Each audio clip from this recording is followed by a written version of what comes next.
What's going on, everyone? We are back, Upward and Onward Podcast today, and we are featuring our guest, Arnell Millhouse. He is somebody who I would call a mentor, a great role model, somebody who has done a lot for underserved communities, not only in Rhode Island, but across New England. With that, welcome, Arnell.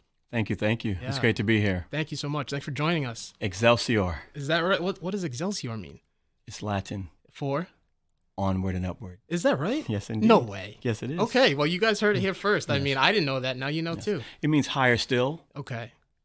If you translate it literally, higher still. Okay. Or onward and upward. Yes. Beautiful. So, Excelsior. Is that correct? Excelsior. Excelsior. Yes. I love it. Latin. Is it too late to change the name? Right? the Excelsior Podcast. That's right. That sounds kind of nice. Indeed. Thank Yeah. you. Well, thanks for joining us. It's great to be here. Yeah. Today we're going to learn a little bit about Arnell, his background, some of the things that he's been into in his professional work career, and also some of the things he enjoys in his free time. We're going to cover crypto, AI, blockchain, I love blockchain. Chess, golf. Yes. All the hard hitters. So here we go. Arnell, if you don't mind, how did you get into everything that you've done? And take us back a little bit to maybe when you were younger, maybe you were a child, and what your childhood was like. Yeah, absolutely. It's an interesting, very, very interesting and powerful story. My mom, single mom, 4 children, living in Roxbury, Massachusetts. Oh, yeah. Yeah, wasn't easy. I can Tough. only imagine. The toughest neighborhood in New England. Yeah. Poorest neighborhood in New England. That's right. But my mother, she knew that she wanted to give us a better opportunity. So, when I was in middle school, she moved us out of Roxbury, moved us to Cape Cod. I see. To Dennis, Mass. And we were initially really upset because there was no one there that really looked like us. Yep. And if you wanted in Boston, in Roxbury, if you wanted to go to the corner store, you simply went downstairs and went to the corner store. Nice. And it was right there. Yeah. And Cape Cod, it was felt like 2 miles away to get to the closest place to get some bubble gum. Yep. But what Cape Cod did for us, she said, I brought you here to pay attention, to see the opportunities that are available to you.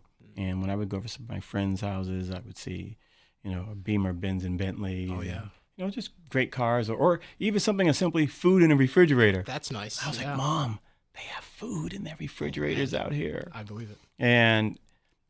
But my passion when I was in Boston, I always wanted a computer. Is that right?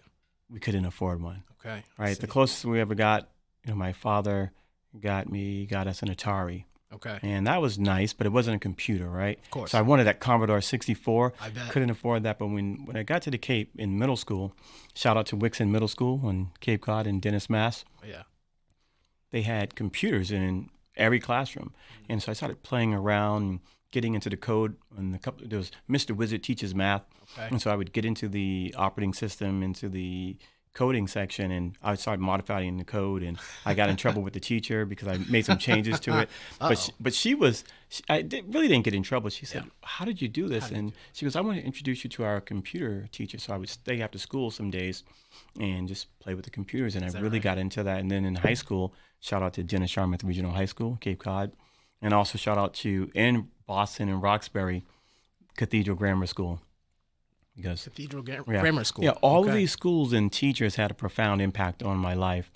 And it was on Cape Cod that I seriously got into coding and technology and computer science, and ended up working for the high school as an after-school computer lab monitor. Nice. And initially, I remember I was in the teacher's lounge one day, and which I wasn't supposed to be in, when I saw an ad that they were looking for one. So I snatched it off the wall, went to Mrs. Ryan, and I said, "Hey, I want this job." She said, "You have to be a teacher." I said, "Listen, I'm as good as any other teachers in the school at computers." And before you know it, I had the job. Nice. And I had another job at the same time. I was working at a place called Fred's Turkey House. Fred's Turkey House. It was a restaurant. Okay. I wouldn't have expected that, but yeah. Wouldn't have expected that. Don't laugh at the name. Don't sleep on it. It's no longer in business now, but it was a million years ago. Mm-hmm. And I've cooked for Arnold Schwarzenegger. Is that right? I've cooked for Alan Thicke, and because on the Cape there are a lot of stars and celebrities in the summertime. And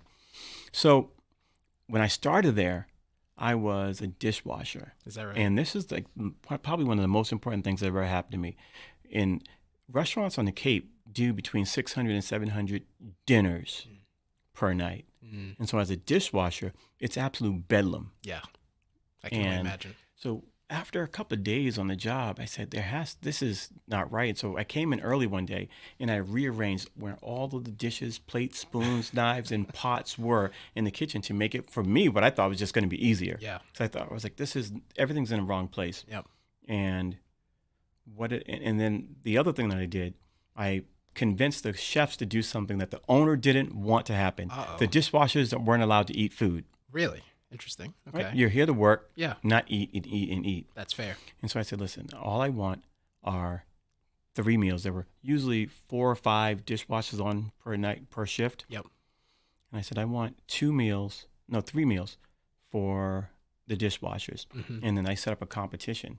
Those who were on the front of the line versus those on the back of the line. Those on the front had to see if they could put so many dishes in that those in the back couldn't unload them in time. Oh, really? Okay. And those in the back had to unload them fast enough so that all of the trays didn't get backed up. Nice. And then whoever was able to win right after the main rush, right around 9 o'clock in the evening, you got to take a break and go upstairs on the roof and eat. I love that. I guess you could say it's survival of the fittest, or in this case, survival of the quickest. Survival of the quickest. And what happened was the owner came in one day and the kitchen wasn't in pandemonium.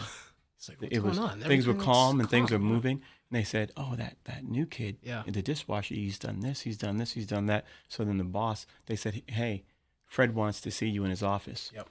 And I thought I was in trouble, one, because of the food and moving everything around. Oh, no. So I went up to the front of the restaurant. Yep. I'm a high school student now.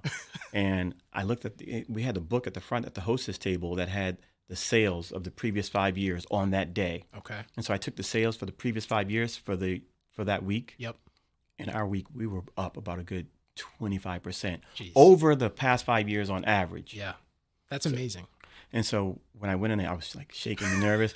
He said, hi, so tell me what happened. What have you done in the kitchen? So I explained to him. I said, listen, I've done this. I said, now, I know we're not supposed to eat food. I said, here's a napkin. I'm like, I just scribbled this down before I came upstairs to see you. I said, we're doing more sales. We're doing more numbers on average. And so he asked me something because he said, do you know what process management is? And I said, no. He says, well, what you've done in the kitchen is that you've rearranged the process. And so then he goes, I want to do something with you. He goes, I want to make you the head dishwasher, but I also want to make you a prep cook. I see. And so I became a prep cook. Nice. And I had to keep my eye on the dishwashing area. When I became a prep cook, I said, this refrigerator's in the wrong place. That's in the wrong place. This shouldn't be stacked here. We have too much food waste. Going into the freezer, started rearranging things. Okay.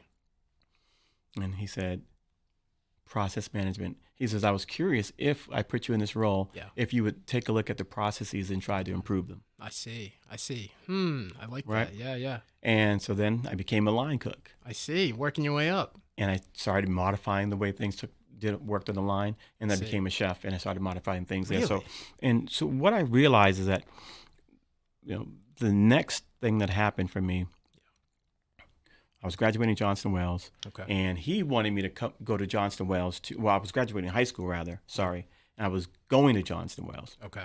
He wanted me to go for hotel and restaurant management. Okay. Not culinary, but they had a restaurant management program. That's right. He said, hey, listen, you come back here, you can help. He had 5 restaurants. You could help me do this, and that would be great. Yep. His head of technology was a Harvard graduate who oversaw all of the technology between his restaurants. And he says, Arnell, what in the world are you doing? Yeah, what are you doing? He says, you want to get into this business? Yeah. He says, I work for the company. He goes, but I have nothing to do with the restaurants, just the technology. Yeah. And then I asked one of my uncles, and I said, Uncle, what do you think? He says, well, I don't know much about the technology field, but I do know if you go to school for a hotel or restaurant, he goes, you'll be working to serve the people who went to school for computer science. Yeah. Which... There's nothing wrong with serving the people. Not at all. At all. He goes, it's your career choice. Yes. He goes, and I said, well, I get it. I get a lot of satisfaction from, and I had visions for running. I still want to open my own restaurant to this day. I can see it. And I drew up back then. I would draw up designs for this restaurant. It was called the Coliseum, and it would look. And so it was real. I have Coliseum in Providence. Are you talking about that? yeah, right. The Coliseum in Providence. Can you imagine? Yeah, that's. I'm gonna turn that into a restaurant. Yeah, right. But and so I ended up choosing, the dark side. Hey, which computer science. Yeah, I mean, you should welcome me. Maybe I've joined later than you have, but it's a good side to be on. Yeah. I'm happy to have a friend like you in this space. So thank you so much, and thank you for everything that you're doing for all the people in Rhode Island and outside of it as well. Yeah. So you began as a dishwasher who worked your way up to being a head of dishwasher and also prep cook, and then a line cook, and then a chef. I would have never known that. Yeah. This is great, right. And now all you viewers now know that too. Yeah. So talk to me a little bit. After moving from Boston to Cape Cod, you've had those experiences, and you're thinking about what you maybe want to do in life. How did you begin your professional career? My professional career began, I believe, in high school. Once I understood what process management was and the value add that it gave to a business, even in my role as the after-school computer monitor in the computer lab, I was always trying to improve the way the computer lab operated. Yeah. And 2 years in that role in high school, when I got to Johnson in Wales as a freshman, when I started as a senior, as a lab assistant. Nice. In Johnson Wales Academic Computing Department. Nice. And there were problems everywhere. Oh, yeah. It was just like walking into the restaurant on that first day. I said, everything is wrong. Yeah. Everything is wrong. And since that day, everything is wrong. Everything. Everything to is this wrong. Day. Everything is always wrong. And some things that are wrong don't need to be fixed. Yeah. But some things that are wrong, you can see how they can be a lever and a force multiplier to improve outcomes. Yeah. So I started improving things at Johnson & Wales. Nice. And this was probably the first practical beginning of my career. Over the Thanksgiving Day break, I needed money. We were poor, even though we were living on the Cape. We were still dirt poor. Yep. And so I wanted to work over Thanksgiving break to get some extra income. And back then, computers weren't networked. They were standalone desktop computers. Oh, I know what you mean, yeah. Right? Yeah. And we had to, in multiple computer labs across 2 buildings, we had to format the computers in between semesters and then install the software disk Windows. by disk by disk by disk. Yeah. And each computer had anywhere from 20 to 35 applications on it. So different sets. So it would take 15 of us lab assistants about a week and a half. Is that right? To do this installation. And I said, and everyone seemed okay with it. Yeah. But I wasn't okay with it. I believe it. So after Thanksgiving break, I asked my boss, I said, hey, can I be in charge of this for Christmas break? Yeah. She says, absolutely. And so I ordered this serial cable that could connect 2 computers to each other. Okay. Wrote a micro operating system that allowed one computer to talk to the other computer. Beautiful. And I loaded all the disks at the file level onto the computers. That's smart. It's sort of like DevOps. Yeah, literally. Before DevOps even existed. I believe it. And then I wrote a script that would boot the computer, access the disks, install each program. Yeah. And now since they were coming from the hard drive, they were installing, there was no back and forth, insert, remove, insert, remove, insert, remove, insert, remove. Yep. Next application. So it did everything. And so I got one computer testing. And so when Christmas break came, I said, okay, I'm ready. Yeah. And so I told my boss, I said, hey, okay, I'm going to start with the students today. Yep. I said, what time is it, by the way? She goes, it's 9:00. I said, okay, great. So within 5 hours, all the labs were retrofitted, and I created new and improved menus and different things of that nature. So I went to her and I said, hey, Chip, I said, everything's done. She goes, stop joking, stop playing around. Funny, she goes, what time are you coming in tomorrow? I said, no, everything is done. Wow. And so that year, every week, I did something like that. Took notes, and I took notes not on just what I was doing, but the senior lab assistants who had free tuition. Oh, so yeah. I took notes on what they were doing. Nice. And at the end of the year, I went to my boss and I said, hey, here's a report of everything. I gave you these weekly reports. Here are all of them from this year. Yep. And I've also put a report on what your senior lab assistants did this year. And they did some great things. Okay. I said, but there's 7 of them, and here's mine. I said, I want to become a senior lab assistant. Nice. She says, well, there's one reason why you can't. You have to be a senior. Makes sense. Yeah. That makes sense. Checks out. She goes, it's not senior in seniority. Yeah. It's a senior. A literal senior. A literal senior. Okay. And my mom had passed away that year. So things were really, really hard, really, really tough. Yep.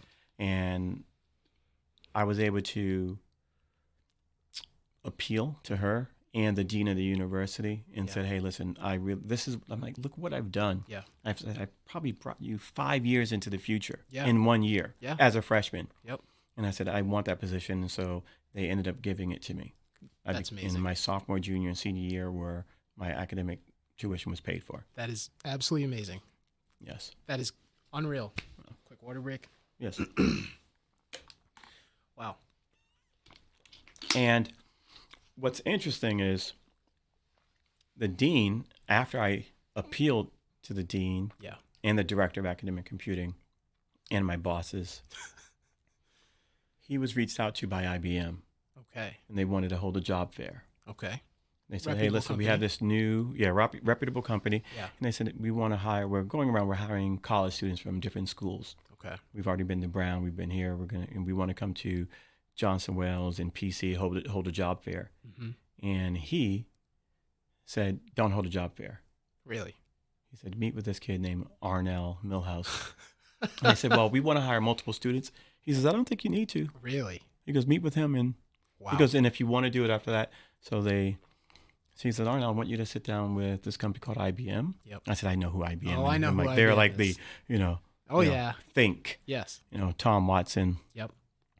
And I sat down with him, and before I knew it, I was working for IBM. That's awesome. So what did you begin as when you got to IBM? What was your first position there? I was a technology and sales representative. Okay. So I was assisting the regional technology sales team and their technologists on selling into universities. Oh, nice. That's really cool.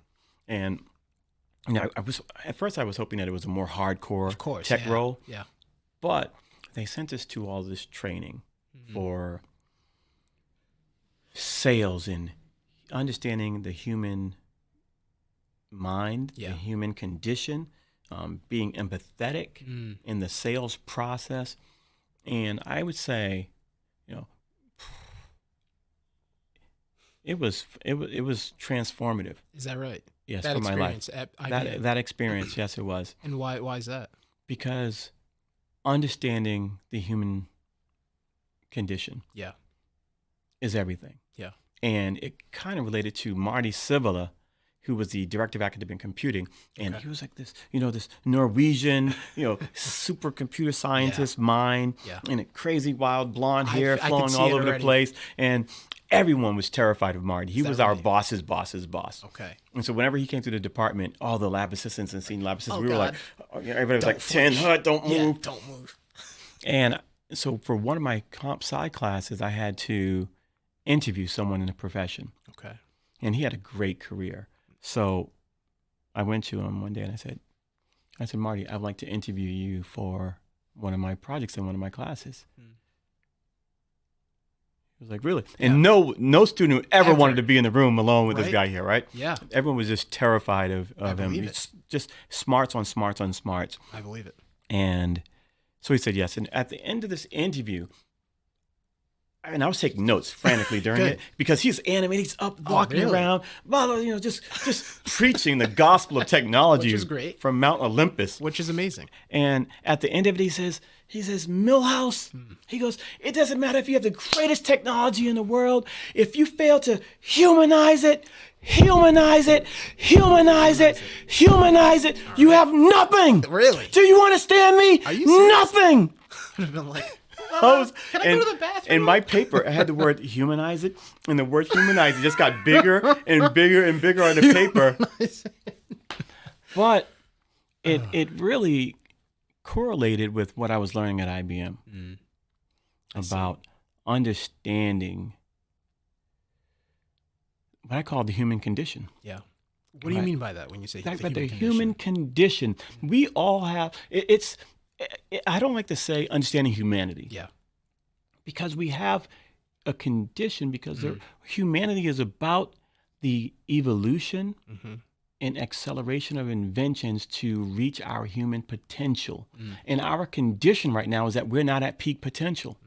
We haven't self-actualized, as Maslow talks about in his hierarchy of needs, right? Yep. There's this geeky hierarchy of self-actualization that society and the world is trying to evolve into. Yeah. So when you start connecting those dots through that lens, and I realized, I'm like, wow, that's what I was doing at the Cape. Yeah. That's what I was doing at the computer lab in the high school, and that's what I was doing as a freshman. Yep.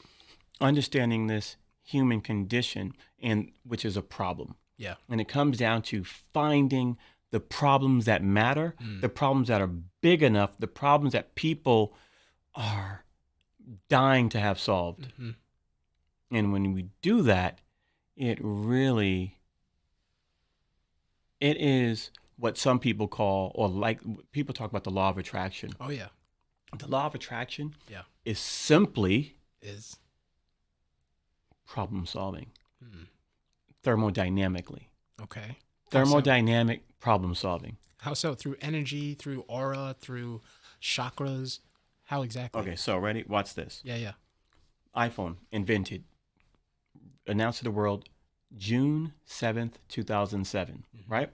Prior to this, newspaper sales were at an all-time high. Yeah.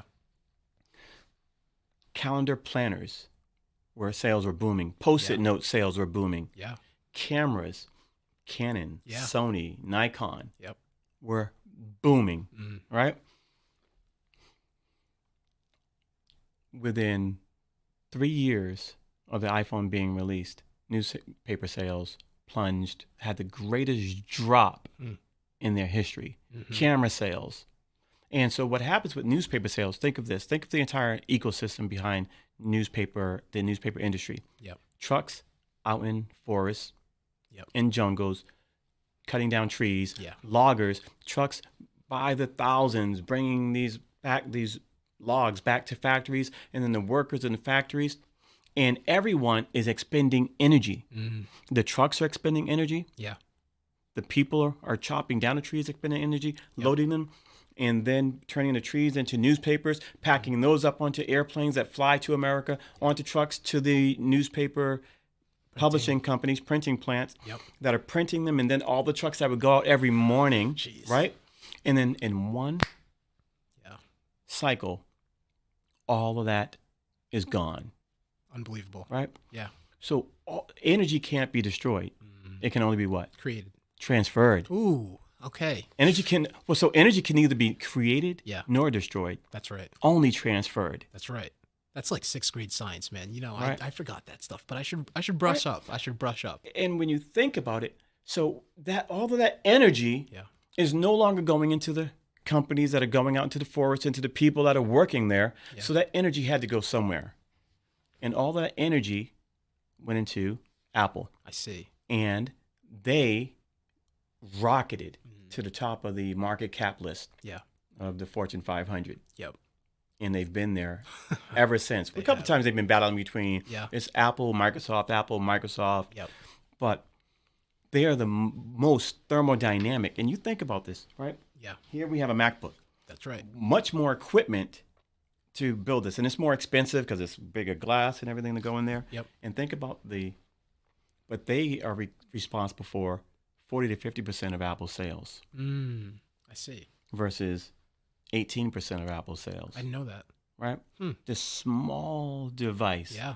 And because you can bring this with you to more places, and it has that powerful computing processing power that takes your calendar, your news, your camera. Yep. Right? Everything. All those devices are now in there. So that basically think of it like You ever see those video games where if you beat some character, you get all their powers? Oh, yeah. Yeah, right? yeah. That's what happens. They defeated the news industry, so they get all the value and power. That makes sense. And so whenever I was at a company working, I would look at how I could conserve energy. It's one company that I was working at. And the other thing I would say is, so while working at companies, people should think of life as being entrepreneurs. Okay. Too many people are employees. Yeah. I never saw myself as an employee. I saw myself always as an entrepreneur. The ability to invent, to discover, and solve problems within a company. Yeah. And so as an entrepreneur, you can have profound impact, and you don't have to worry about the 3% or 5% annual reviews. Yeah. Or 2%. I think it's generally 2%. Yeah, right. Which inflation, as we know, 7% on average. So you're really here. Any raise that you would get, unfortunately, which is why, I think I'm a big advocate for creating additional sources of income outside of just your 9 to 5. So you've told us about your experience growing up and how you professionally worked at IBM. Now, how did you transfer being somebody who was an employee at a company and go into entrepreneurship? Yeah, so I think as I was referring to earlier, I never saw myself as an employee. I always saw myself as an entrepreneur. Yeah. How can I help this company move the needle, not as part of this department, but individually? What can I do to save Johnston Wales from a week and a half of 15 people working, right? Yeah. To 5 hours and only 5 people doing the job. So again, that value, that thermodynamic, I just saved a lot of energy. Yeah. And so that energy transformed and transferred to me. Yeah. Right? It converted directly to me, and I became the first group of senior lab assistants as sophomores. Nice. Wow. That's pretty remarkable. So if in every company that I worked at, I always tried to see what I could do to increase sales by hundreds of thousands individually or millions individually. Right? I see, yeah. And where a lot of people are like, oh, I'm not going to do this for this company. This company only pays me this much. And, this guy's going to get a new yacht. Oh, yeah. But again, energy cannot be created nor destroyed. That's right. But once you assemble those types of, that level of atomic thought for this company, you can recycle that when you decide to embark upon your own career. Where most people are like, oh, I'm going to wait. I'm not going to do anything great for this company. I'll wait until I leave and then I'll do it. But now you're starting from scratch. That's right. You don't have that fissile nuclear material that's been harvested. Yeah. You have to really begin building those blocks one at a time. So, working for startups, like my time at IBM, which it was great in many ways, especially understanding about the human condition and understanding and falling in love with the sales process.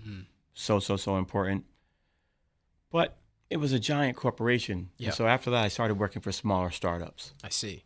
And then working for smaller startups, I had the opportunity to firsthand have lunch with these CEOs when you're going out for lunch, right? The group goes out, and so you see these CEOs, these who are teenagers or young 20-somethings at the time, right? That's right. Along with yourself. Yeah. And so I never wanted to work for a large company ever again. Really? Because you're getting stock options as well, That's right. which are really, really nice. You get the benefit of that. Yep.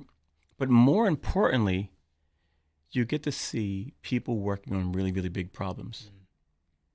Yeah. And that is transformative. And so now you're like, okay, wait, I've been looking at these fairly small problems. Now I need to look at bigger problems. I see. So you began to realize that you were looking, or even people in general were looking at smaller problems, and you were starting to realize, hey, I want to look at bigger problems. Was there a big problem that you saw at that age where you thought, I can have an impact here? And if you did, what was it? Yes. Yeah, absolutely. So a lot of my friends, after I graduated college, they would see that I was doing well. Right? Doing the damn thing. Doing well. And so everyone would ask me, hey, what do I do? So I started helping a lot of my friends break into technology. Nice. I'm like, okay, you're unemployed, you're doing this job, you're working this blue collar job. Yeah. I would work with them for about 2 months, 3 months.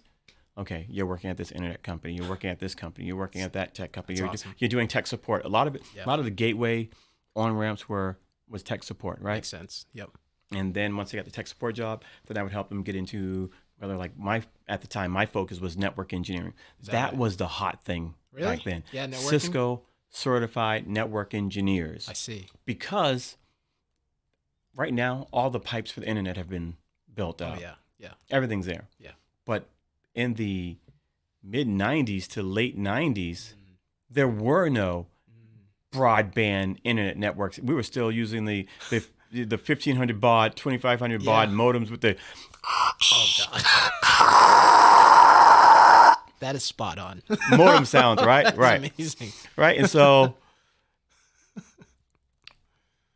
that was that field, the demand there was absolutely. So that's what I did. I became a network engineer, which you still need to know some software engineering. That's right. And a lot of network engineering. And it was a great role and a great time. Oh. So I was helping a lot of my friends get into those roles. And at one point I looked back and I helped my friends and helped them to help their friends. And it was about 50 people. Yeah. Wow.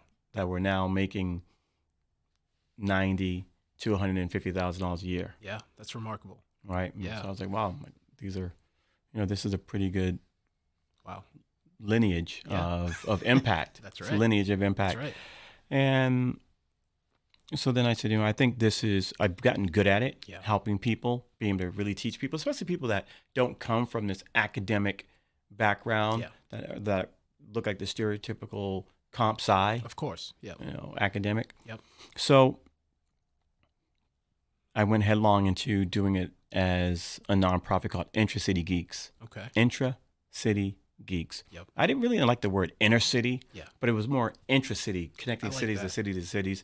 And we expanded rapidly here in Providence. Is that right? And what was the response like from the public once you opened up something like that? And what was the focus of IntraCity Geeks? To go into high schools, work with youth, and teach them rocketry, aeronautics, software engineering, and STEM. Is that right? Yes. That is absolutely amazing.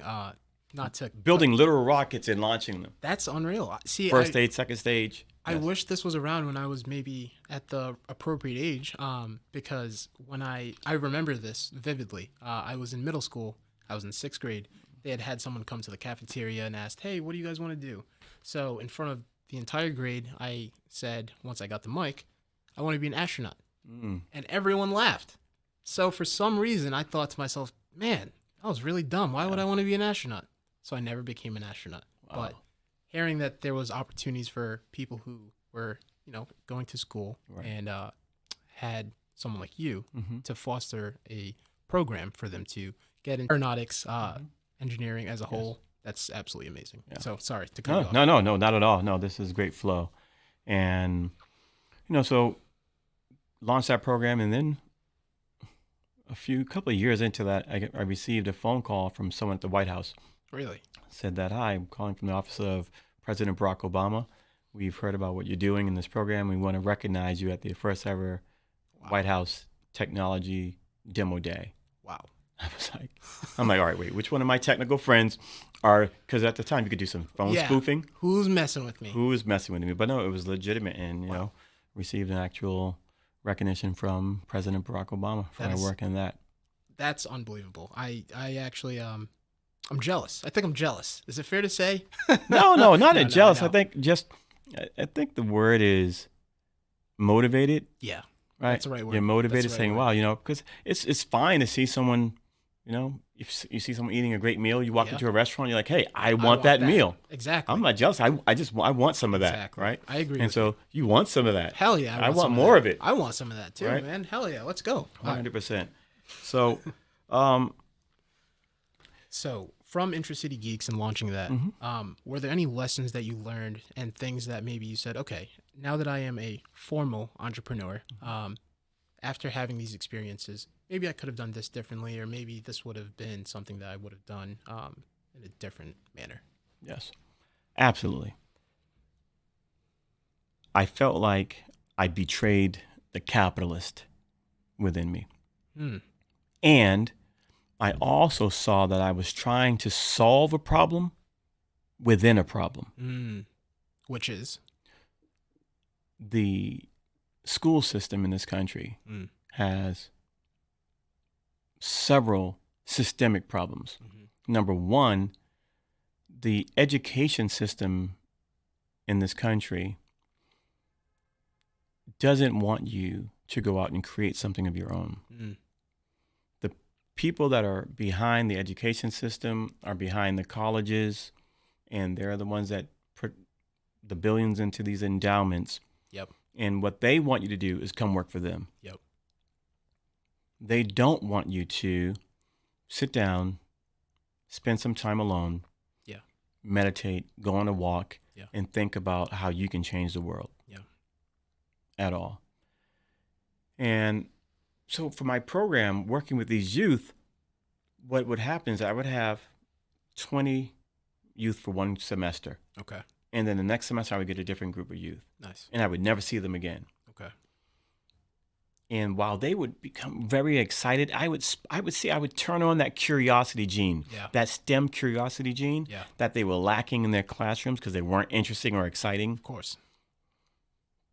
But then I would see those same students the following year. I'm like, hey, are you still? They're like, no, I'm now into this. I want to be a rapper. I want to be a basketball player, and or whatever. I want to have my own streaming service, right? I want to be a streamer, right? Okay. That's what I want to be a streamer. And I'm like, man, but a year ago you said they wanted to be an astronaut or wanted to be a computer scientist.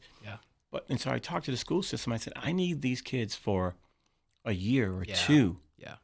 And they said, well, because of the foundation that funds this, they need a large number of students to go through this program. I see. Okay. I said, but isn't it more about quality than quantity? And they said, well, they're interested in having 10,000 of our students go through this. Wow. Through our programming. Wow. And so I said, wow, I'm wasting my time. Yeah. I'm simply putting a Band-Aid on the Titanic. Yeah. And the other thing was, as a nonprofit, you are strapped with trying to raise funding all the time, right? And that's a tough call. So the capitalist in me said, you know what? This is a Band-Aid on the Titanic, and you're trying to beg for money to put the Band-Aid on the Titanic. That's tough. So let's go back into capitalism. Yeah. So we created CareerDevs, Computer Science Institute, got into the for-profit, started doing software engineering. Nice.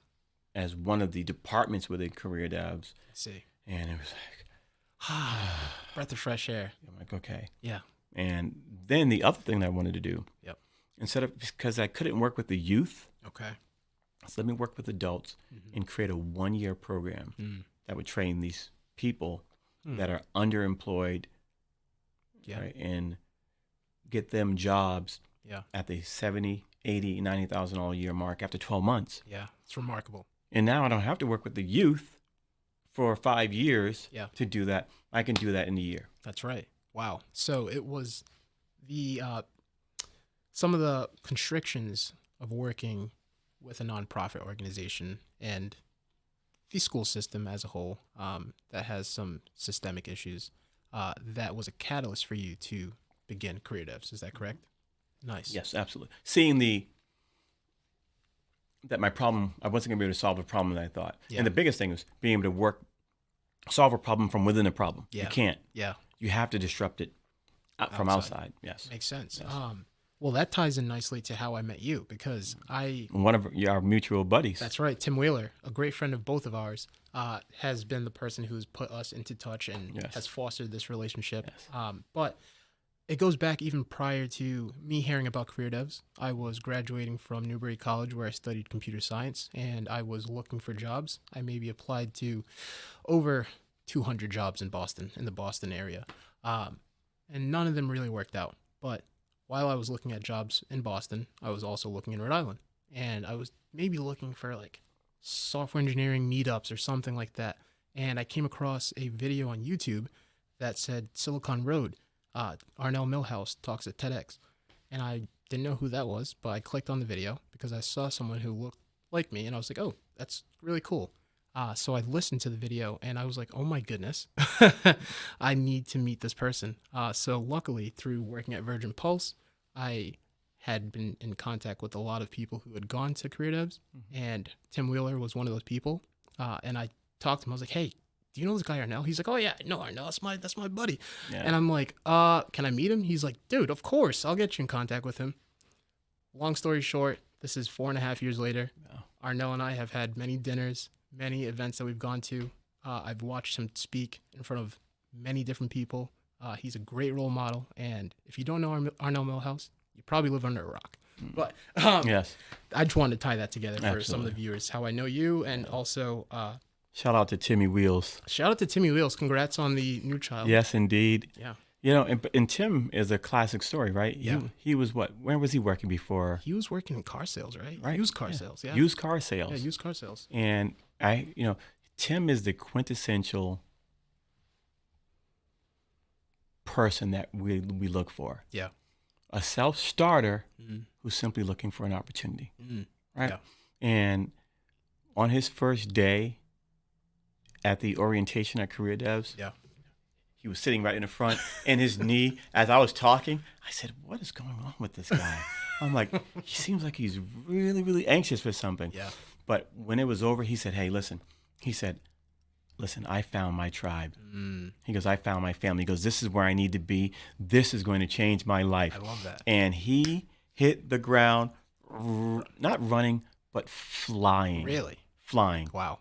And I believe it. It was remarkable to see. And there were other people there were like a handful of people out of the 30. Yeah. Right, in that cohort, maybe like 4. Okay.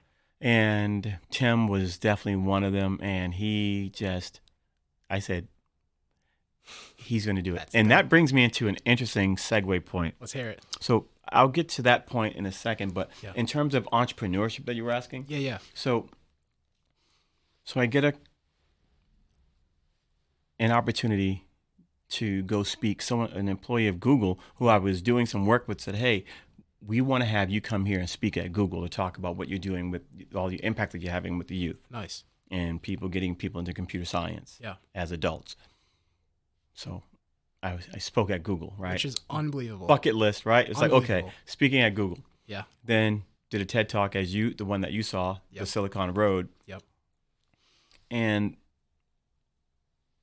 after that, the year after that, in 2016, I'm at a water fire, and actually one of the people that I'm meeting with tonight, his name is Charlie Myers. Okay. His business is actually right upstairs. Is that right? Yes, in this building. How fitting. All right? Yeah.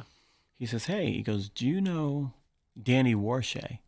We're at Waterfire. You know, Waterfire, right? Oh, yeah. I know Waterfire as well, yes. And so I go, no, I don't. I said, who is he? Because he's the executive director of entrepreneurship at the Nelson Center at Brown University. So we meet, and it was that same type of vibe that Tim Wheeler felt. Yeah. I said, this is my guy. Yeah. And he said, you are my guy. You are my guy. And so we just clicked and connected on a spiritual level. He said, hey, listen, I want to have you come up to Brown and let's have lunch or something. Let's have a conversation. So I went up, had a conversation with him. Then he invited me to do some mentoring. He goes, I want to have you speak to some of the students up here that are entrepreneurs. So time to time he have me do things. Yep. And a year or so goes by, and one day I'm going to Whole Foods, and I see him coming out of Whole Foods. Okay. And I roll up my window down. He doesn't see me. I roll my window down, and I say, hey, Danny, how are you doing? He looks over at me. He says, Arnell? He goes, is that you? I go, yeah, this is me going to Whole Foods. He says, no, you don't understand. He goes, after yoga, during Savasana, do you know what Savasana is? Yeah, I do. He goes, during Savasana, he goes, you appeared to me. Really? He said, that's the closing of like the yoga flow. The yoga flow close down period when you just meditate and you just become one.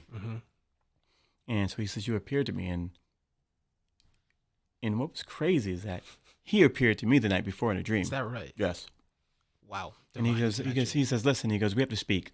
And so we got together and he says, I've been thinking about something and I want you to become the entrepreneur in residence here at Brown. Wow. And so that happened. That is unreal. And so I got the chance to, one, bring all of our CareerDevs students to everything that he did. Yeah. Every event that they were doing, entrepreneurial and technology, in terms of technology. Yep. And now he's written a book. That's in right. which I am using as a blueprint Yeah. for my next 10 years of my life. Is that right? And it's called See, Solve, Scale. See, Solve, Scale, and how anyone can turn an unsolved problem into a breakthrough success. And it's by Danny Warshay, and it's absolutely amazing. I'm reading it, and my youngest, my 15-year-old, is reading it as well right now. And okay, where can I get myself a copy? Amazon.com. Amazon.com, or the Brown Bookstore here on the East Side. Okay, they sell them there as well, and he has the highest rated class, an entrepreneurial class, the highest rated class in Brown's history, in the history of Brown University. So he's what I love about Danny as well, though, is that he's just a kindred soul. Yeah. He's sold companies to Apple and other companies for hundreds of millions of dollars, but he's such a down-to-earth person who understands the human condition. I see. And, wow. Yeah, so he's just a great soul. So highly recommend. I would say that if you're an entrepreneur or a budding entrepreneur, or if you're someone who, what this book really talks about a lot, someone who thinks that you're not an entrepreneur, because that's the mode that he came from. He said he never saw himself as an entrepreneur, but before he knew it, he was thrust into these situations where he's solving problems, and before you know it, hey, he's an entrepreneur. This is a book that you definitely want to take a look at. It's not a plug. This is a favor. Thank you. I highly recommend that. Honestly. Thank you. Read it and thank me now. Thank you. That's why I am. Did you hear me? Absolutely. Thank you. Absolutely. You'll love it. It's a great book. Man. And so now the next chapter. Yeah. Where are we going from here? We've gone from living in Boston, moving to Cape Cod, and then working as a dishwasher, a line cook, a chef. And then we've gone to college. And then we have became a computer lab assistant. And from there, we've gone to IBM. After that, we have really harnessed that entrepreneurial spirit and started something of our own. That's IntraCity Geeks. From there, we've gone to CareerDevs. And recently, I'd say, being the entrepreneur in residence at Brown University. That's where we've left off, which is absolutely remarkable. I look at your resume and some of the accolades that you have and some of the things that you've accomplished, and I want you to know that they really resonate with me and who I want to be in the future, someone who I want to be. Some of the things that you've done are really, really profound. I hope that you hear this more than just once in a blue moon, but it really has been a pleasure working with you, knowing you, knowing how you operate. I've been able to, from afar, really gather a lot of things that have really changed my life. So thank you for doing all the things that you've done. I know that you do a lot of things that aren't just for yourself and they're for other people, and I thank you for that. Yeah. But this is unreal. So enough about your work experience. Well, one more thing. So next, I believe that we're entrepreneurially, I'm moving into the greatest season of my life. Right now. Okay. Because CareerDevs is about to what we call it's a sunset for CareerDevs. Okay. And the sunrise, what's rising from those ashes is DevAccelerator. And DevAccelerator is as different as anything you could imagine that CareerDevs was. Okay. Instead of having students, we only have interns. Okay. So we're hiring people to be initially unpaid interns. Okay. They're going to work for us, learn how to become software developers. Yep. So on day one, now you have resume experience. Unlike CareerDevs, on day one, you're a student. Here, you're learning, we have senior software engineer or principal software engineers, senior software engineers, junior, associate. Yep. and then interns, right? So we have people coming in at the internship level immediately. We've cleaned the slate. We have 3 teachers. Okay. Arnell Millhouse. Yep. Clifton Chaunier. Yep. Who I have to say, shout out to my business partner, Oh yeah. Clifton Chaunier, because we've been riding. We've been riding shotgun. We've been riding with each other since 2017 as business partners. 2015, met him. 2016, he was one of my students. Yeah. But I'll tell you, having a great business partner, not someone that you've tried to find as a friend. Danny talks about this in his book. A lot of times people try to gravitate toward people who, I grew up with this person, I know this person. Yeah. But we are like, we go back like Mariah with babies and pacifiers. It's like peanut butter and jelly. Is that right? It was simply a great fit entrepreneurially. Yeah. Right? And so Cliff's one of the teachers, I'm one of the teachers, and our other teacher is ChatGPT. Really? Yes. ChatGPT. We're using ChatGPT's API to be one of our teachers. That's amazing. That's a great use of ChatGPT. I've recently been just going down a rabbit hole and kind of learning about ChatGPT as a whole. Have you, I know you must have you gone online and asked it a couple questions or? I use it probably an hour to 2 hours a day. Wow. Hardcore. Wow. Right now, we're writing a lot of code. Okay. And Cliff's writing a lot. I'm writing a lot. And it writes 30% of my code. Yeah, it can. 30% of my code is written. And it's not just, it's improving upon. Yeah. Because if you ask it a dumb question, it's going to give you a dumb answer. Yeah. Yeah, that's ChatGPT. And so the better you understand about the logic behind software engineering and comp sci in general, the better. We're using all of the data outcomes that we've analyzed from people like Tim. Yeah. I've collected all types of data from every student that's gone through CareerDevs. Yep. And there are zeros, people that haven't received a job, and there are ones, people that have.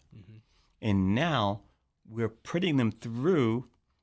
As the students come through, ChatGPT and our own AI models are going to help us identify students that are on track to land a job as a software engineer. Nice. Wow. And when people are deviating from that. I see. And so we get immediate feedback almost on a daily basis on people who are doing the things that they need to do to become a software engineer. Wow. And there are a number of factors that we can use that we're using as a lens that I've been able to observe from the folks that do well and get a job as a software engineer. Yeah. And then that AI model helps us to train what people should be doing. Yeah. And that type of insight, ChatGPT is not just an instructor at DevAccelerator, but I feel like it's in my extra brain. Yeah. Because that right there, oh man, if I were to do that on my own, exactly, it would take me days. Let's put days on it, right? Days, yeah, right? Put days. And it did it in literally 2 minutes. I asked the question, it broke down the data. From that response, then I was able to say, okay, it just keeps narrowing it in. It's unbelievable. Heat-seeking missile of technology. So the other part about DevAccelerator is that we are now a VC. Okay. Not venture capital, but venture coding. Okay. What's that mean? Venture coding. All these startups that are looking to raise VC. Yeah. They're doing, and what do you think what's one of the greatest line items that they use the funding for a startup in the tech space? Startup. Laptops, I would imagine. Are you talking about like things that they buy with the? What do they use that funding for? To hire more engineers. Hire more engineers. Yeah. Right. And so now these companies, by coming to DevAccelerator, they don't have to go to the VCs to ask for money before they have the traction that they need. I see. Because traction is leverage that allows you to maintain more of your equity. So now what happens is saying, instead of going to the VC firm and asking for X million or seed money of 300,000, 400,000 to give up this percentage of your equity. Yeah. You can come to us, give up a fraction of that equity. We take the fractional equity. Yep. We give you the software engineering application that you need. Yep. Created by our senior developers. Yep. And our acolytes and interns and associate software engineers who are learning the ways. I see. And as they matriculate through the process, they move from intern, acolyte, Yep. associate, apprentice, Yeah. and then software engineer. Nice. Wow. Right. And so then once they reach that, then we can introduce deal flow to the venture capital companies. Makes sense. We help them solve their problem. We bring it into code. They have their MVP, their beta, their version 1.0. Yeah. They've introduced it to the market. I can use my entrepreneurial background to help them understand did you really see, solve, and are you ready to scale? Yeah. Right. According to these principles. Wow. I got to get that book. So we're a venture coding firm. I like that. We're developing startups I see. for technical entrepreneurs. I love that. And I believe it's the first of its kind on the planet. I have never heard of venture coding before, but that's a really, really cool niche right there. I like that a lot. So we've talked about your work experience. We've talked about some of the things you have going on now. Anything else you're working on right now? Code Night PVD. Code Night PVD? Code Night PVD, which is probably going to flash up on the screen in a few seconds. And Code Night Providence.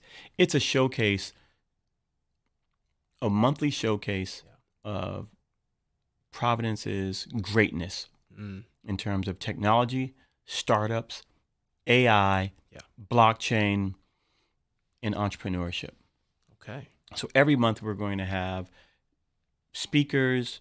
We're going to have a code along. Nice. Where we build a full stack enterprise level application over a 2 or 3 month period. Nice. Microservice. So it's going to have all the bells and whistles, and people that come can learn and code along with us. I love that. And then we'll also have something we call Code Newbie Code Along. Yeah. And people can work on some more entry level, internship level items. So Code Night PVD. Code Night PVD takes place the second Wednesday of every month at CIC Providence, 225 Dyer Street, Providence, Rhode Island, 02903. Yep. And we'll have at our first Code Night, we have an honorable guest, Mayor Brett Smiley, who's going to be kicking it off. And we're doing some really big things. We want to create our own version of South by Southwest here in Rhode Island. In Providence. Nice. And so that's going to take place in the fall. It's about a 2 or 3 week, maybe a month long series of events and activities, sort of like taking the monthly PVD Code Night events that we do and boiling it into a 3 week or a 30-day period where people like yourself will have your podcast featured on different stages with different special guests coming in. And that's pretty sweet. I'm looking forward to it, and I know a lot of people who are going to watch this will also be looking forward to it. Absolutely, yes. So find us on meetup.com. Just look for Code Night PVD. We already have 1,000 members. There we go. We have 1,000 members, and so it's really, really, I think it's the largest tech meetup group in Rhode Island. It must be. I know it must be, which is awesome. I know the answer to this question. Golf. Do you play? Do I play golf? I played today. You played today? No way. Yes, I did. It was snowing. Snowing and raining. It was snowing and raining Look at today. this. I have my BOA shoes right here. I guess you're not lying. And got my golf marker here. Nice. You know, with this, the hat here is what, from where? This is the Wynn Golf Club. The Wynn Las Vegas golf course, which I played a few months ago. I saw the hat while we were speaking, and I was just like, I'm not even going to come right now. That's pretty cool. So golf, I love the sport because it's a challenge. It's a mental workout. It's you versus you, and it helps you really to hone in. It's a sport of focus. Yeah. Where you have to become Zen-like. Yeah. To master it. You do. But I believe as you get better at golf, you get better in business. And statistics show that 90% of Fortune 500 CEOs play golf. Okay. And those who play golf avidly make 17% more than the Fortune 500 CEOs who don't. Is that right? Yes. Just by playing golf? By playing golf. One of the reasons is that it is the ultimate networking event. Yeah. networking activity. Because when you play golf, you're there for 4 hours if you're playing 18 holes. True. And some people can fake the funk Yeah. for 10 minutes, 20 minutes, 30 minutes. But over a course of time where you get to see how they handle frustration, how they handle loss, Yeah. How they think, Yeah. do they allow a bad decision Yeah. to lead to an even worse decision? There's leadership, observation, potential in golf. Interesting. I never would have thought of golf in that lens, but that's Absolutely. eye-opening. You can, for me, it really helps me find out who are the people that I want to be around. Yeah. Yeah. Right? I believe it. It's a powerful, powerful force multiplier in that regard, Yeah. as well as what you get to learn from yourself. That's right. And decision making, it's a business. It's a success. It's a zero-sum game where you're succeeding or you're failing, right? To some degree across the spectrum. Yeah. Wow. And so with that, we're creating the world's first Web3 golf league. Really? Specifically for, and we'll flash the logo up. It's called Golf Slingers. Yeah. The logo's up on the screen. Yeah. Yeah. And Golf Slingers is designed for people that have been playing golf for only 1, 2, or 3 years. Okay. We don't want the people that are really, really good. Okay. And no pun intended. And the people that are really, really good. Good, shout right? out because I was really, really inspired by the good guys. Yeah. The Micahs. Oh yeah. The Grants. Oh yeah. And of course the king of the hill, Rick Shields. Yeah. Yeah. Right. Those guys are really, really inspiring. But what I noticed that was missing is people like you and I. That's right. I've only been golfing for a couple months, maybe. So you'll see me at Buttonhole this summer for the people in Rhode Island. Same here. A year. I'm a year into playing, but we've had a couple of golf slinger outings. Yeah. And I'm telling you, everyone in America is going to tune into this YouTube channel. Yeah. Because they're like, oh, that guy's just like me. Yeah. That's right. It's you with a group of guys with their cigars and their beers, hanging out, having the craziest time. I believe it's like the best time, man. I haven't laughed so much. Like a belly laugh, good belly laugh. Belly laughing, yes. Like we have this one scene where during the fall when we were playing, there were so many leaves. Oh, I can only imagine. Yeah. And someone hit the ball into the leaves. So first 2 people go to help him, and then 3 people go to help him, and then it's like 10 people. And so we play that people looking around for the ball. Oh yeah. Yeah. So it's just a lot of fun. It's a lot of great fun. That's great. And so, but it's also a great time for people to learn and become. I think we're going to bring more people into the game of golf because of Golf Slingers. That's right. So a Web3 golf league. That's really cool. Yeah. And the outcomes of that is simply that you get to, there's an NFT component behind it. There are opportunities to form a DAO within where the DAO makes the decisions for the organization instead of having a CEO. Okay. Right. Nice. And so everybody's able to vote with their equity. Yeah. Right. Yep. That's amazing. That is amazing. On a related note, crypto, blockchain, how do you feel about it right now in this market? Yeah. So Bitcoin is cyclical. Yeah. Crypto is cyclical. In everything, Bitcoin is the gold standard. And the every time Bitcoin mining rewards get cut in half, which is every 4 years, every time it gets cut in half, the price spikes. That's right. And then soon after the spike, it drops 75%. Yep. And so we're now in that drop from 67,000. It went all the way down to, what was the low? 15,000, 13,000. Yeah, something right. There. Yeah. In my calculations, I thought it was going to go down to 9,000. Really? And so I still feel like it could go down to 9,000 based on my because I started with Bitcoin in 2011 when no one, and that's the other thing I would say about my career. I try to do things early. Okay. Before it's cool. Yeah. Before it's popular. Yeah. When everyone else wants to do it, I'm making my exit. And I'm on to something else. Makes sense. Yeah. I can tell from all the things you've done that you've been ahead of the wave. And that's definitely something that I can give you credit for. So I believe that cryptocurrency, though, to answer your question, it is the future. And Do you 2024, the price is going to go back up again. But price is the least interesting thing about it. Now, if you start buying now, I would dollar cost average, buy some now. And then once it spikes again, $67,000 with the top before. So now the new top will probably be 100 and something thousand. Yeah. So once it reaches 100 something thousand, start dollar cost selling. Yeah. Right. Sell some every week, sell some every week, sell some every week. And then when it crashes, then you can reinvest at the bottom. Yeah. Makes sense. Makes sense. Great advice for anyone who's interested in getting into cryptocurrencies and investing. I wouldn't say directly reach out to Arnell, but he's your guy.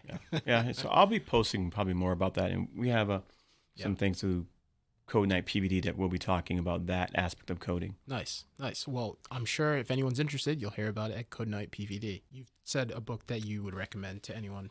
Is there any other resources in addition to See, Solve, Scale by Danny Warshay that you would recommend to someone who is maybe just getting started out as an entrepreneur or looks at you and says, I want to be like that guy? Yes. 0 to 1 by Peter Thiel.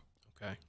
Absolutely. Yeah. Must read. These two books, I believe, go together very, very well. Peter Thiel is part of the PayPal mafia with Elon Musk. Yep. And he's now the CEO of Palantir. Yep.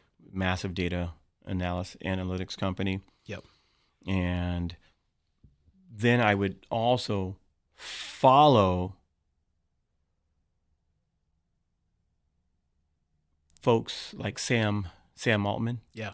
Right? Yeah. He's the CEO of OpenAI, which is ChatGPT. Yep. And those entrepreneurs that are really, really doing things at scale. Yeah. And that's right. And Sam Altman was also the executive director of Y Combinator. That's right. So he had an opportunity to see the lens and now able to focus it and go really, really high. So books are great, but also be able to find people that you can follow who give you early signal. Yeah. So the things that books can't provide you with is early signal. Yeah.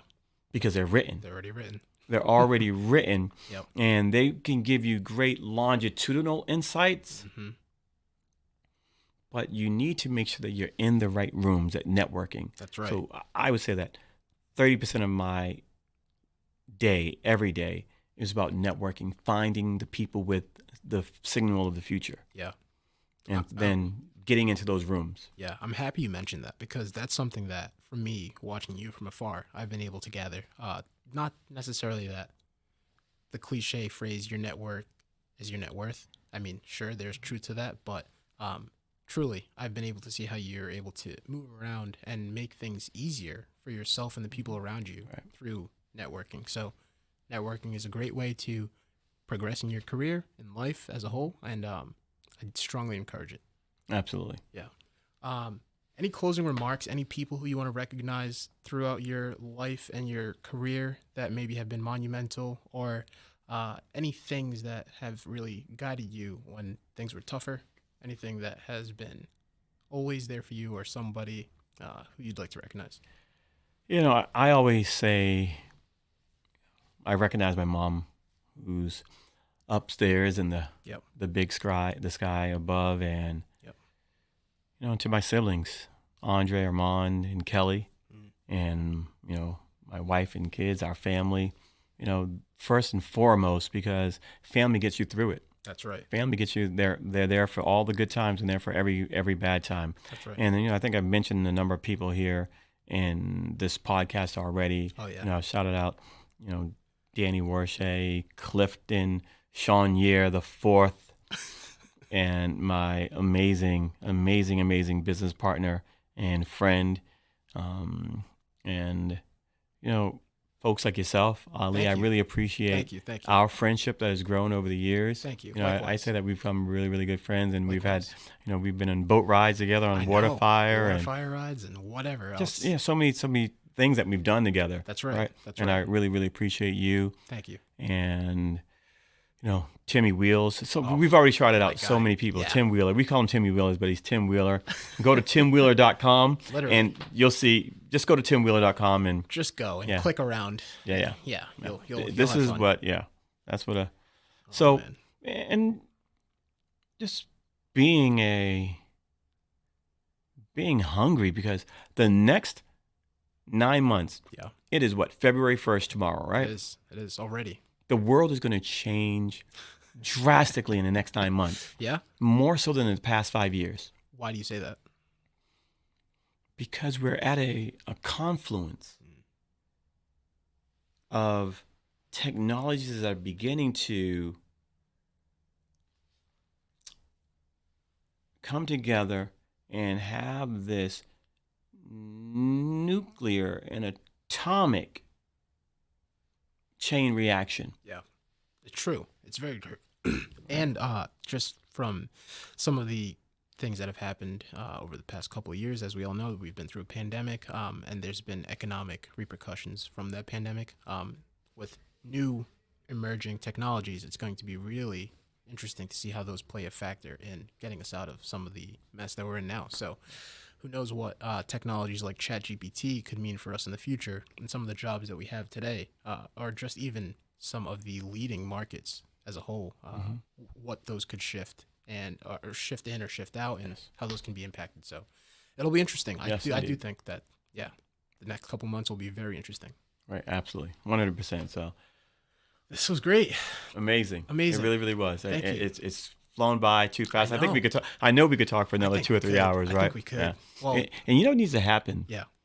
We need to do another one of these where you're being interviewed. Yes. Let's do it. Because you have some really, really interesting things that you've done in your career, your progress, your insight. So let's do it. Yeah, because he's the one asking the questions, but I think you guys need to find out more about Ali. Go here, Bar. Through more of these episodes. Yes, indeed. It's a great segue into our next episode. Thank you so much for joining us, Arnell. It was a pleasure, and I'll catch you guys on the next one. Thank you. See you soon. Oh, yeah. Onward and upward, or as we like to say, Excelsior. Excelsior. See you later, guys.